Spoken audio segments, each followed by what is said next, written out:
नमस्कार, welcome to Toli education hub.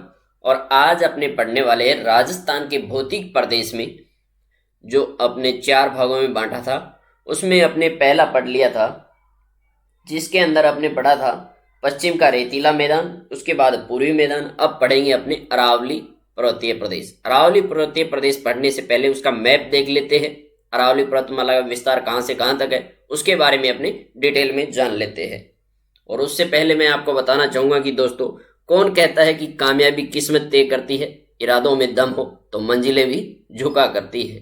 कौन कहता है कामयाबी किस्मत तय करती है, इरादों में दम हो तो मंजिलें भी झुका करती है। इसी के साथ अपने शुरुआत करते हैं कि अरावली पर्वतमाला का जो विस्तार है वो रायसीना की पहाड़ी, दिल्ली यानी उस पे राष्ट्रपति भवन है, वहां से लेके पालनपुर, खेड़ बर्मा, गुजरात तक है। यहां से लेके यहां तक है, देख सकते हो, जिसमें अपने कह सकते हैं कि रायसीना की पहाड़ी दिल्ली से लेकर पालनपुर, खेड़ बर्मा, गुजरात तक अरावली का विस्तार है। और टोटल जो इसकी लंबाई है वो कितनी है? 692 किलोमीटर है। 692 किलोमीटर इसकी लंबाई है। और राजस्थान में इसकी लंबाई है वो है 550 किलोमीटर। तो अपने राजस्थान के बारे में डिटेल से पढ़ने वाले हैं। और एक कंफ्यूजन हो रहा है वो निकाल लीजिए दोस्तों, कि जैसे उत्तर, दक्षिण, पूर्व और पश्चिम। अब इसके अंदर जैसे डायरेक्शन बताई जाएगी अरावली में, तो आप कंफ्यूज मत होना कि जैसे उत्तर में अरावली, तो उत्तर में आप ऐसे समझो कि यहाँ तो है ही नहीं, ना कि आपको ये देखना है। आपको ये देखना है जहां अरावली है वहां से उत्तर में कौन कौन से जिले आते हैं, दक्षिण में कौन से आते हैं, पूर्व में कौन से आते हैं, पश्चिम में कौन से आते हैं। वो अरावली के क्रम में आपको मैप पे दिमाग लगाना है। ऐसे नहीं देखना है कि उत्तर में तो कुछ है ही नहीं। तो आपको इस अरावली में देखना है कि उत्तर यहाँ पे है और दक्षिण इस साइड है, पूर्व और पश्चिम कौन कौन सी जिले इसके अंदर आते हैं या किस संभाग के कौन से जिले आते हैं। अब इसके बारे में अपने संपूर्ण विस्तार से चर्चा करने वाले हैं। और नए हो, पहली बार विजिट कर रहे हो चैनल पे, तो चैनल को जरूर सब्सक्राइब कर लीजिएगा और बेल आइकन को भी प्रेस कर लीजिएगा और अपने दोस्तों को भी जरूर शेयर कीजिएगा ताकि वो भी इसका फायदा उठा सके। तो इसमें सबसे पहले मैं आपको बता देता हूं कि अपने पिछले लेक्चर में जो पढ़ा था कि राजस्थान के भूगोल में भौतिक स्वरूप में अपने पश्चिम का रेतीला मैदान पढ़ लिया। अगर किसी ने लेक्चर नहीं देखा है तो लेक्चर जाके जरूर देखिएगा और वहां से आपको कंटिन्यू बने रहना है। यानी आप कंटिन्यू देखोगे तो आगे से आगे क्रम में आपको भौतिक स्वरूप है वो समझ में आएगा। और पूर्वी मैदान के बारे में पढ़ा। अब अपने पढ़ रहे अरावली पर्वतीय प्रदेश, यानी अपने इनको 4 भागों में बांटा था, जिसमें अपने पहला, दूसरा पढ़ लिया है, तीसरा आज अपने पढ़ रहे हैं, चौथा इसके बाद नेक्स्ट लेक्चर में मिलेगा। इसमें अपने जानेंगे अरावली पर्वतीय प्रदेश। अरावली पर्वतीय प्रदेश के बारे में अपने मैप में मैंने आपको बता दिया है कि कहाँ से कहाँ विस्तार है। बाकी थ्योरी में भी आप लिख सकते हो, पीडीएफ फाइल है, आपको टेलीग्राम चैनल पे मिल जाएगी। अरावली पर्वतमाला विश्व का सबसे प्राचीनतम पर्वत है। भारत के अनुसार तो ये धारवाड़ युग का है और विश्व के अनुसार अगर देखा जाए तो ये प्री कैम्ब्रियन युग का है। ये चीजें याद करने वाली है, जरूर याद कर लीजिएगा।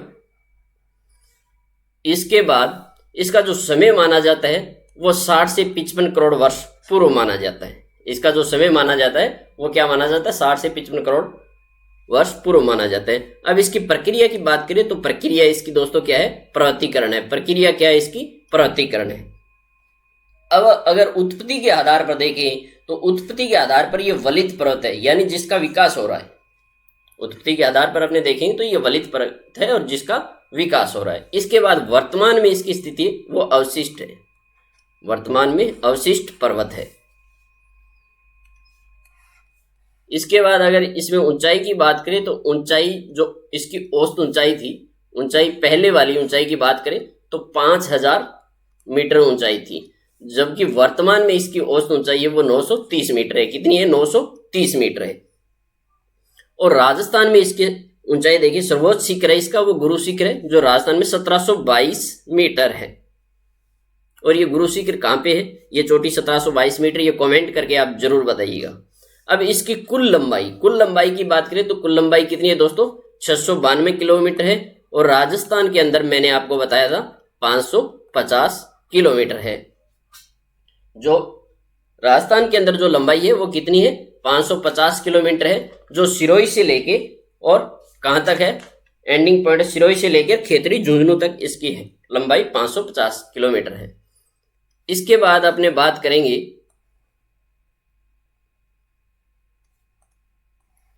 तो वो इसका क्षेत्रफल, जनसंख्या, वो चीजें अपने देखने वाले, जैसे पीछे अपने भौतिक प्रदेश के पार्ट में देखा था। तो इसका जो क्षेत्रफल है वो कितना है, 9% है। कितना है, 9% है। जनसंख्या देखिए तो इसकी जनसंख्या है वो कितनी है दोस्तों, 11% है। वर्षा, यहाँ पे वर्षा 50 सेमी से 90 सेमी होती, कितनी, 50 सेमी से 90 सेमी। अगर जलवायु की बात करें तो जलवायु है दोस्तों उप आर्द्र है, यानी आर्द्र है वो ऐसे लिखिए, टाइपिंग में गलत हो आई, तो आर्द्र है, जलवायु है इसकी उप आर्द्र जलवायु है। मिट्टी की बात करें तो मिट्टी भूरी, भूरी लाल और कंकरीली है।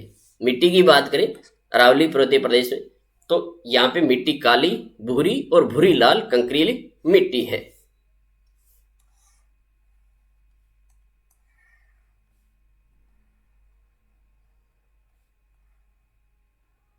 इसके बाद अपने बात करेंगे इसके अंदर तो वो देखेंगे वनस्पति। वनस्पति आर्द्र एवं उपार्द्र वनस्पतियां कैसी है,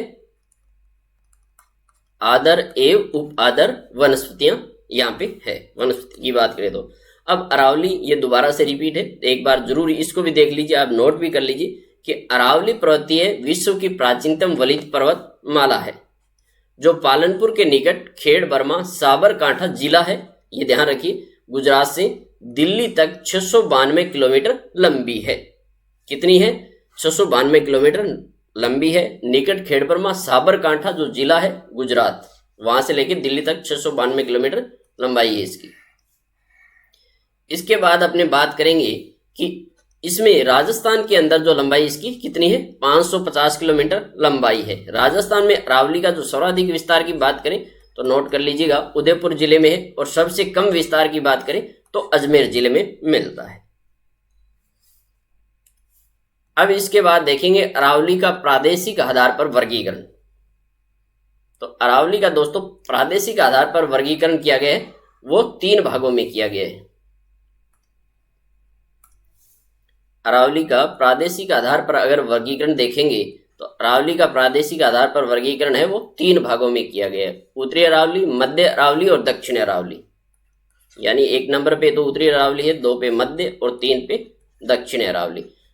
ये अरावली का प्रादेशिक आधार पर वर्गीकरण है। अब अपने इसमें एक एक के बारे में अलग अलग से पढ़ेंगे। सबसे पहले पढ़ेंगे उत्तरी अरावली के बारे में। उत्तरी अरावली के बारे में अपने जानने वाले हैं।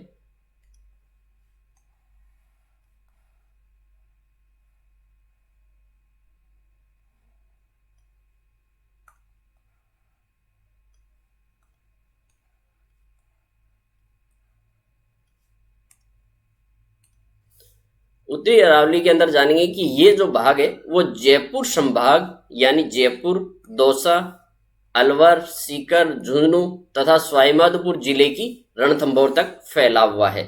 अब उसमें डायरेक्ट ही पूछ लिया जाता है कि जयपुर संभाग में कौन सी अरावली का कौन सा भाग आता है, तो उत्तरी अरावली का भाग आता है। और मैंने आपको मैप में बताया था कि आपको जो मैप में इस प्रकार से अपने अरावली दे रखी है, दिल्ली की रायसेना पहाड़ी से लेकर पालनपुर गुजरात तक, वहां पे आपको यहाँ मैप में नहीं देखना, यहां से देखना कि उत्तर की साइड कौन सी है, तो उससे आपको पता चलेगा कि ये भाग है वो जयपुर संभाग।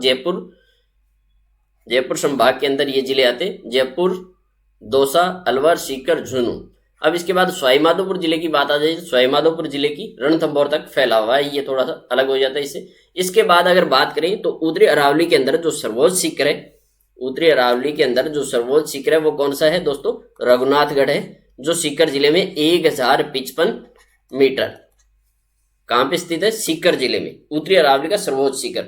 वैसे पूछा जाए तो गुरु शिखर है, लेकिन आपको अगर डायरेक्शन के हिसाब से पूछ लिया जाए या प्रादेशिक आधार पर उत्तरी, मध्य, दक्षिणी, इसमें पूछा जाता है सर्वोच्च शिखर की बात करें तो उत्तरी अरावली के अंदर जो सर्वोच्च शिखर है वो रघुनाथगढ़ है, वो सीकर जिले में है। इसके बाद आगे देखते हैं अपने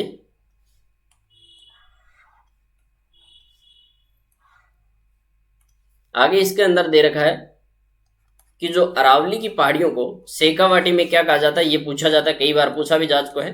मालखेत या पलखेत कहते हैं। अरावली की पहाड़ियों को शेखावाटी के अंदर क्या कहा जाता है, मालखेत या पलखेत कहते हैं। ये चीज भी आप जरूर ध्यान में रखिएगा। इसके बाद कुछ इंपॉर्टेंट पॉइंट्स और है, वो और देख लेते हैं। उत्तरी अरावली के अंदर कुछ इंपॉर्टेंट पॉइंट है, वो अपने देख लेते हैं।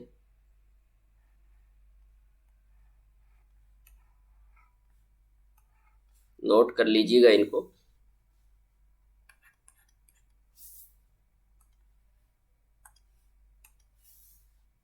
इसमें एक है तोरावाटी की पहाड़ी खेतड़ी व अलवर के मध्य स्थित है, ये जरूर लिखिए। तोरावाटी की पहाड़ी, तोरावाटी की पहाड़ी खेतड़ी यानी झुंझुनू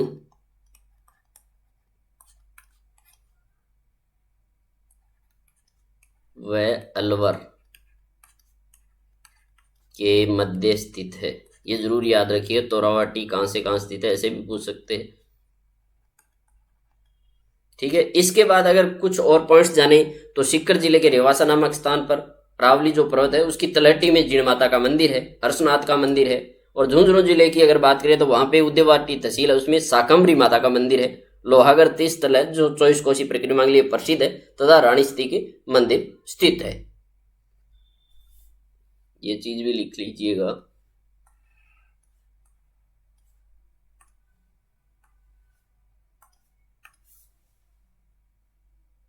नोट लगा के लिख लीजिएगा आप।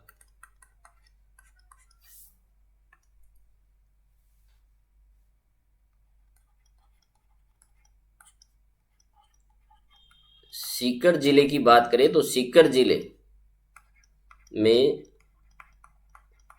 रेवासा नामक स्थान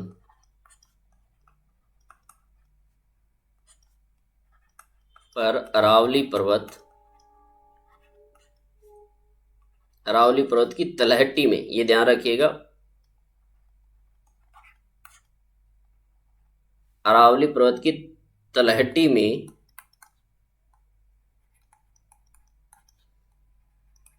जीण माता का मंदिर है। ये लगभग दोस्तों सीकर से अगर इसको डिस्टेंस के आधार पे देखा जाए तो 30 से 35 किलोमीटर है। कितना है? 30 से 35 किलोमीटर है। और इसके बाद अपने बात करेंगे कि जो हर्षनाथ का मंदिर है वो भी वहीं है। हर्षनाथ का मंदिर। अब बात करेंगे झुंझुनू की। तो झुंझुनू जिले की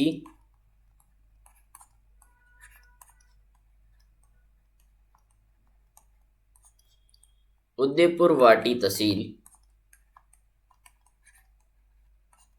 झुंझुनू जिले की उदयपुर वाटी जो तहसील है उसमें जीण माता का मंदिर, जीण माता का मंदिर मैंने आपको बता दिया है। वो तो जो अपने सीकर जिले की जो अरावली है रेवासा नामक स्थान पे, वहां पे उसकी तलहटी में है। लेकिन उदयपुर वाटी तहसील में शाकंभरी माता का मंदिर है। कौन सा है? यहां पे लिख देता हूं मैं, शाकंभरी माता का मंदिर। इसके बाद एक तीर्थ है यहाँ पे, लोहारगल तीर्थ स्थल है, तीर्थ स्थल है दोस्तों। ये काफी फेमस है और ये 24 कोसी परिक्रमा के लिए जाना जाता है। 24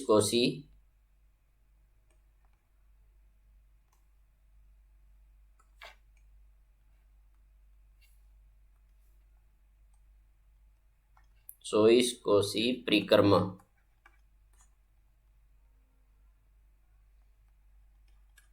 के लिए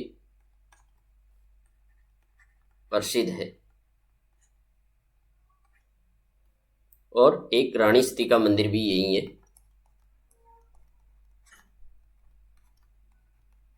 रानी सती का मंदिर।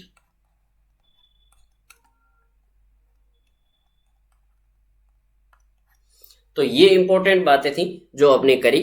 आज इसमें अरावली जो पर्वतीय प्रदेश अपने पढ़ा उसके अंदर इतना ही पढ़ेंगे, और इसके अंदर अरावली का प्रादेशिक आधार पर अपने 3 भागों में बांटा, जिसमें उत्तरी अरावली के बारे में अपने जान लिया है कि उत्तरी अरावली में जो ये भाग है जो जयपुर संभाग के जयपुर, दौसा, अलवर, सीकर, झुंझुनू और तथा सवाईमाधोपुर जिले की रणथंभौर तक फैला हुआ है। ये मैंने आपको बता दिया। सबसे ऊंची जो सर्वोच्च चोटी है वो आपको बता दी रघुनाथगढ़ है। इसके बाद जो इसकी ऊंचाई है वो 1055 मीटर है। और अरावली की पहाड़ियों को शेखावाटी में मालखेत या पलखेत कहते हैं, और तोरावाटी की पहाड़ियां खेतड़ी वालों के मध्य स्थित है। बाकी सीकर जिले के अंदर रेवासा नामक स्थान पर अरावली पर्वत की जो तलहटी है उसमें जीण माता का मंदिर है, हर्षनाथ का मंदिर है। झुंझुनू जिले की बात करें तो उसमें उद्यवाटी तहसील है, उसमें शाकंभरी माता का मंदिर है। लोहागढ़ तीर्थस्थल है जो 24 कोसी परिक्रमा के लिए प्रसिद्ध है, तथा रानी सती के मंदिर स्थित है। तो ये बात थी, और नेक्स्ट लेक्चर में अपने पढ़ेंगे मध्य अरावली के बारे में और दक्षिण अरावली के बारे में। और आपको कुछ समझ में नहीं आया हो, कुछ इसमें वॉइस में इश्यू हो या दिखने में हो, तो आप कमेंट करके जरूर बताइए। अपने दोस्तों को ज्यादा से ज्यादा शेयर कीजिएगा। नए हो, पहली बार विजिट कर रहे हो तो चैनल को सब्सक्राइब करके बेल आइकन को जरूर प्रेस कर लीजिएगा। नेक्स्ट लेक्चर आए, तब तक के लिए जय हिंद, जय भारत, वंदे मातरम।